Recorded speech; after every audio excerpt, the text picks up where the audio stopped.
Sage Agastya Namaha. Welcome to the reading of Purpose of Life as explained by Sage Agastya. Today's topic is creation. Brother Siddharth, will you read? Yeah, just a minute.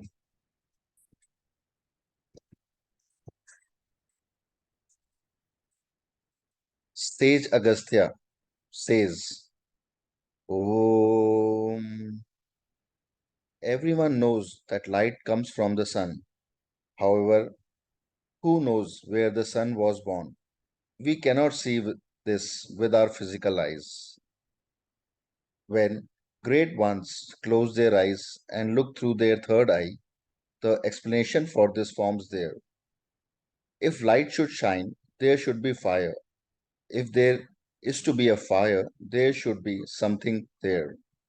It is only a great yogi that has the capacity to see where this something come from and understand this inner truth. That's right. So Sage Agastya is saying here that the important point here is if there is a fire, there should be something that causes the fire. So if there is creation, then there must be something that causes creation. But what is this cause or the absolute as we call it, or the Parabrahman as we call it? He says that is something which is beyond human capacity to understand in terms of human language and our understanding in terms of what we understand through our mind and through what we see and hear, through our senses. Because if you take an example of the universe itself, if you have ever seen any video of NASA which shows the universe, and I have seen quite a few, we start to begin to realize that it is so imminent, it's so expansive, it's just impossible to wrap a mind around it. So now the question is, how can we understand something that created that is something so expansive?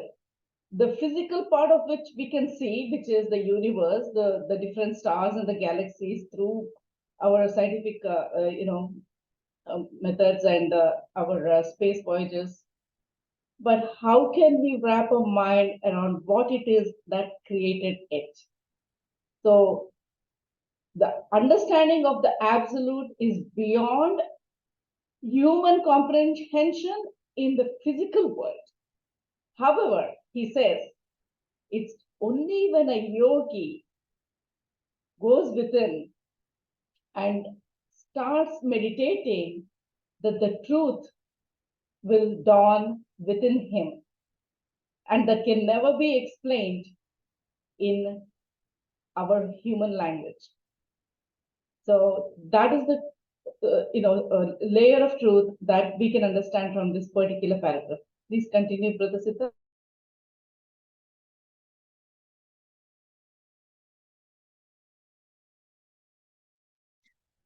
Should I continue now? Yes, please. People say that the Supreme Being, that is Brahman, contains the Trinity. Yet, who created the Supreme Being, that is Brahman, has remained a divine secret. The one who has the power to bring forth into creation anything he thinks of is known as the Absolute or the Supreme Being. The power that can bring forth creation is worshipped as the supreme power or energy. It is the supreme energy that is worshipped as the supreme power, which is Adi Shakti or Supreme Goddess Akhilandeshwari. In order to create something, there should be a desire to do so. It is called the free will. Creation is an act, hence, the power to create is called power of action, that is, Kriya Shakti. Because this power needs to have the knowledge of how to create, it is called spiritual knowledge. So, when we refer to this great power as supreme being, there is no reason to refer to add to it as man or woman.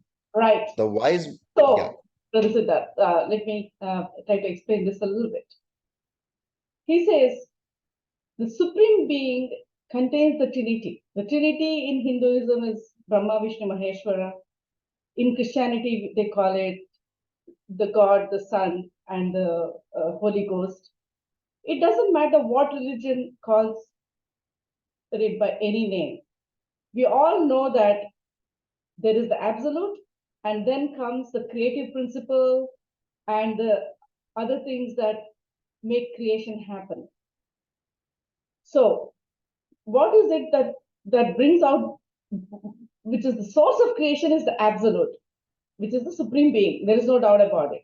In Islam, they they talk about Allah, and one of the main things about Islam is they do not even give a form to this because they go directly to the source. They and in Hinduism we understand that, but we also understand that it's hard for people to think of a formless being. So we give forms and we worship the same absolute through the forms.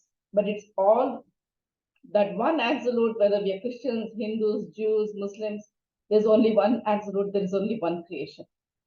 Now, the other thing that he's saying here is the power that can bring forth creation is worshipped as the supreme power or energy. That is Adi Shakti, which is we now have an absolute, the creator, and then the creating principle. That which actually is an action, it creates. And that is what he explains in the next sentence where he says, in order to create something, there should be a desire to do so. But we also know that the absolute has the desireless desire.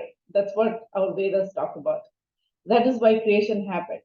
Now, he also says it is called free will. Now, again, the words free will are very, very important to remember. Whenever we talk about, when we suffer, we say, hey, God, why did you create me? I didn't want to be created.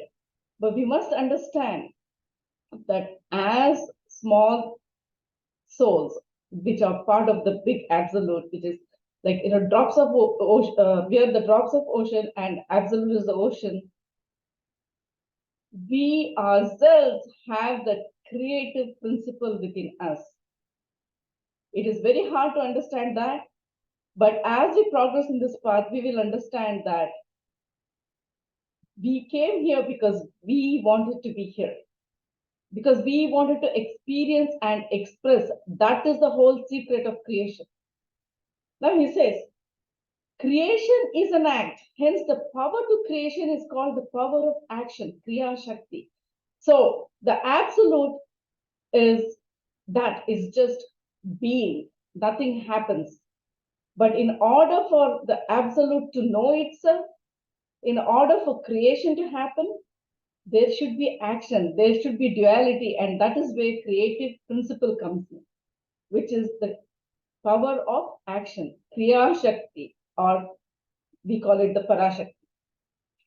And because this power needs to have the knowledge of how to create, there is spiritual knowledge. And that is where Vazhipaadu comes in.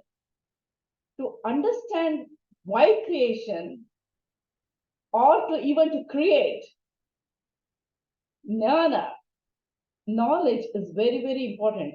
And Vazhipaadu helps you as you go through the different discourses that Agastya has given us. We will understand why creation, how creation happened, what is the role in creation, what is this that we see as life, this physical world. All that is explained in the next few chapters. So Vazhipaadu is spiritual knowledge, Jnana Shakti. So the source of everything finally comes back to the one thing, which is knowledge, wisdom. So again, he says, when you are talking about the supreme being, there is no reason to refer to it as a man or a woman, because man or a woman is again a concept of duality, concept of what is happening in creation. The Supreme is beyond all this. So, Brother Siddharth, can you please continue? The wise man, keeping the divine that he worships in his heart, renders a form to power based on his own concept and calls it the supreme power. This is why different people have called Shiva, Parvati, or Vishnu as the absolute at various times, creating some differences. There was no room for the word caste in the beginning. It was man who created caste. It is not God who created this or caused it to grow. Once again, Brother Siddharth. So, here what is happening is he says people give a form to the absolute because they're not able to understand this absolute, which is the basis of all creation. They give it a form. Some people say, oh, Shiva is the highest, he is the supreme power. Some people say, no, it's Adi Shakti who is the supreme power. Vishnu says, some others say, no, it is Krishna or Vishnu who is the supreme power. And, other religions have other ideas. But what he's saying is, this is only causing differences among human beings. How can there be a different creation for Christians, different creation for Muslims, different creation for Hindus? There is but one creation. All the differences, whether we talk in terms of the different forms we give to the absolute, or we talk about the different ideas we have as humans on creation, all this is not the making of God or the absolute. It is something that we human beings have created and thus caused all this conflict in this world. Please continue, Pratasita. Not everyone has the capacity to attain the absolute. That is why they created different gods and worshipped it, and different rituals were developed. Man is worshipping God in two different ways, with form and without form. The enlightened considered God as an energy without form. They call that supreme energy the absolute, the immanent, the great light, the great knowledge, the great power, and they see the supreme being in that. They believe that the microcosm has emerged out of the macrocosm, giving it all types of names. They see the form of the absolute in it. It has become a practice to give God a form like our own and worship Him, imagining Him in that way. That is why worship is based on each person's level of understanding that follows whatever method that seems to be appropriate to them. In both these instances, what is important is devotion and discipline. That's correct. So, Appa Agastya is stating what we all at this point know. He says, God is being worshipped in two different ways, with form or without form. We Hindus, most of us worship God with form. Like I said, Islam worships God without form. Christianity calls it the energy, and they don't have a form for God, but they have a form for the Son of God. But we know, and the enlightened, he says, is God is just energy. It's without form. So he also says it's a great light, it's a knowledge, it's a power. So all that is true. We have to understand that absolute is not a form. It is something beyond what we can understand through our physical senses or a limited human understanding. It goes beyond all that, and it is without that nothing exists. That much we know. He also says the microcosm has emerged out of the macrocosm. Once again, if we understand this as the ocean and the drop of ocean, God as the absolute and we as the drops of ocean, we must understand the little drop of ocean, the little water drop of the ocean has the entire ingredients or the essence of what the ocean is. So we are made in the image of God, as the Christians talk about God. So we are the microcosm, of the macrocosm. So if he is the creator, we have the creative power within us because we are part of him. He is not part of us, but we are part of him. Now he says it's become a practice to give God a form and worship him. And that is very okay. You know why? Because as I explained, it is very hard to understand the absolute in his immanence. He is beyond words. So how can we human beings understand this absolute power? By giving him a form, by worshiping him the way we can understand him. And that is okay. There are people who will go worship God without understanding anything other than the fact that there is an idol there and I have to do these rituals, and they'll go. And that's okay. That's the beginning stages. But as we go forward, as we understand more and more, as we go through the path that Sage Agastya has shown us, we will understand that God is beyond all that. He is knowledge. And that knowledge will start seeping within us until the time when we can understand that just as we consider God as divine, that divinity is within each one of us. So again, there are two things he says is important: devotion and discipline in knowing God. Without discipline, nobody can progress. And how do we have discipline? When we understand what is righteousness, what is good, how do we need to behave? We must start a spiritual foundation by changing ourselves, by behaving the way we must behave as God, as divine forms, as the divine beings that have come out of the absolute to experience and also to express. Experience and express becomes the two important factors of creation, the Kriya Shakti, the will to create, so that we can experience and experience. And then once we have that, and we have a foundation of righteousness, devotion is important, because as we connect to higher truth, even if we consider, doesn't matter who is God, anything is God, that devotion, the very act of devotion starts purifying our energy. Our consciousness starts becoming more purified. So the vibration level becomes more and more and better and better. And we're able to connect to higher truths. So devotion and discipline become the basic part of walking on the path of Sage Agastya, which is Vazhipaadu, because that will lead us to knowledge. So we are acquiring knowledge as we walk on the path and as we read his discourses and understand it. Please go ahead, Brother Siddharth.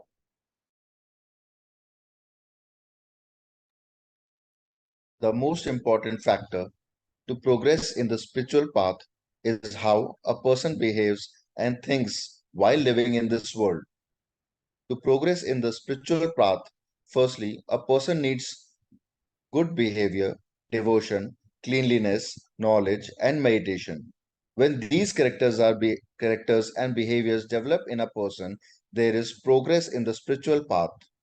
When one adheres to righteousness, karma is removed, becoming free of all karmas. The soul returns to the Supreme Self from where it has come.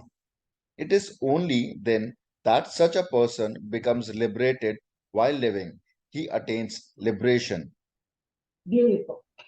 So what does Appa say here again? He's saying the most important factor to progress in the spiritual path is how a person behaves and thinks while living in this world.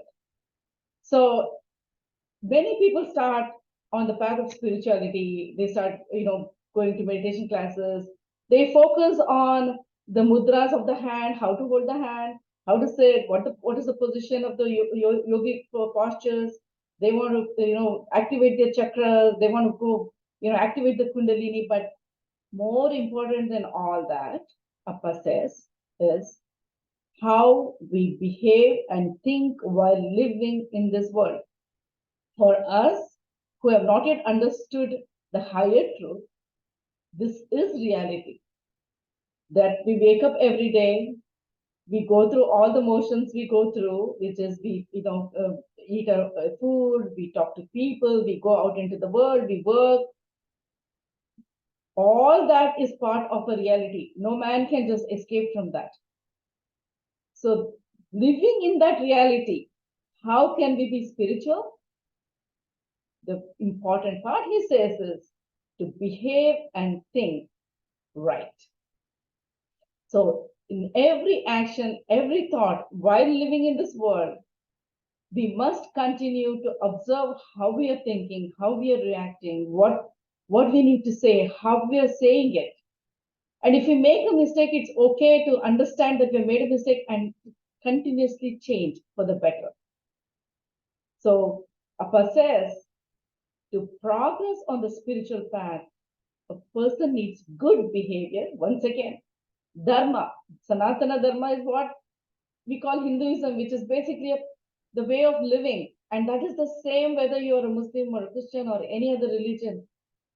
You can go to church or you can go to temple or a mosque, but unless you also change in everything you do all through the day, or attempt to change, that is important. I mean, most of us fail. I fail, you fail, we all fail, we make mistakes, but we continue to attempt to try and change for the better. There is no progress. So we must first, along with all the other stuff that we are learning from our gurus or others or through books, we must learn to have good behavior, be clean. Cleanliness is so important. I know it seems very mediocre, when you're talking about a spiritual path. Hey, why are we talking about cleanliness? The cleanliness is so important because it reflects what is going on in a mind. If everything is in order, if you live with the most minimal things, then we are not spending too much time decluttering or cleaning up and taking care of our stuff. We have more time for contemplation to understand ourselves as we think and live and act in the current world. So cleanliness is very important. So one of the things we could do, which is very simple, is let's look around our house, see what is it that we don't need anymore. Let's start giving things away. There are a lot of other brothers and sisters who would be happy to have that. Give them away. And let us live a very simple, clean life. Let us have devotion. And that is important. To how do we develop devotion? We can develop devotion by understanding God. Some people feel devotion when they listen to music, because music has the ability to evoke emotions. And emotions are very important on the spiritual path because they have the ability to change our mind, the way we think, the wavelength, the frequency, to connect to higher beings. And then also change our behavior and progress on the spiritual path. So as we are doing this, as we understand all this, and as we walk on the spiritual path and we adhere to righteousness, he says, karma is removed. So what else is happening? Along with the fact that we are changing ourselves and we're making everything clean around us, our behavior is affecting other people in a positive way, and we are not reacting in a negative way to the difficulties and challenges that come in our life. And these come, believe me, because of our own doing, because of our past karmas, because we react properly to it, we have the right attitude, the karmas are paid off. We pay off our karmic debt and we are creating good karma. So once we come to a stage where all that is gone, where we've gotten rid of all our karmas by the right attitude, by going through our suffering with the right attitude, we become free. Once we become free, what happens? The soul is free.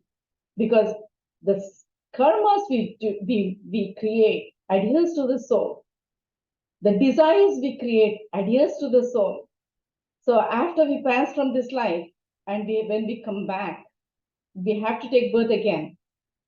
These karmas and the desires continue so that they can find expressions. Remember, creation is expression. So to express that desire, we are born again. And while we try to experience what we have tried to express, we create more karmas by wrong doing or wrong behavior. So we are just creating more and more cycles of birth and death. But once we start understanding, I don't need this, I don't want this, this is all I need, and this is all I need to do in terms of walking on the spiritual path, we start divesting ourselves of the karma, of all the baggage that we are carrying. And then once we become free, our soul has reached that particular vibration where the drop of ocean can merge into the ocean and go back to the absolute. So only when a person it's only then that a person who's becomes liberated while leaving his rest, which means even when we are living, we can reach that stage. Think about the one person who always comes into mind when I think of that is Ramana Maharshi. He lived in that state. He lived, he ate, he talked to people, he slept, but he was beyond all that. And that is possible for each one of us. And that is where Vazhipaadu will take us.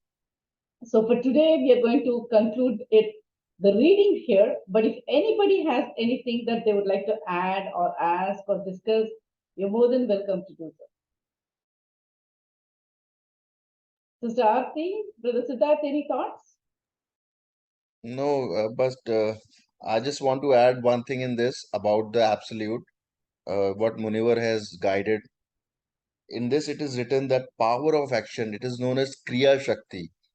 What we represent the Kriya Shakti or the energy, if we see it as an absolute, we do not have to differentiate between man and woman. It is only, it can also be called as the one form of Shiva or one form of Shakti. So when the name of the Shakti comes, so it is called Kriya Shakti. If we ever study Lalita Sahasranama, in that the names of Lalita Sahasranama also this comes that Icha Shakti, Jnana Shakti, Kriya Shakti, Swarupini. These are all the names of the mother or the absolute, we can say. It cannot be distinguished between man or a female, a man or woman, because it is one, the light, the purest of the pure soul, and that we can assume it as the Brahman. That is the absolute. That is right. You're so right. Because when they say, okay, the Lalita Sahasranama or any of the sacred hymns that we have, they all help us understand these uh, concepts which are beyond human understanding. They try to give it words and names so we can understand it. So it absolute is beyond duality, and that is what he means. What is beyond duality? Everything, black, white, man, woman, good, bad, everything is beyond duality. So that is the essence of the absolute. You were so right about that. We also have Brother Mohan. Any thoughts on this, Sister Veena?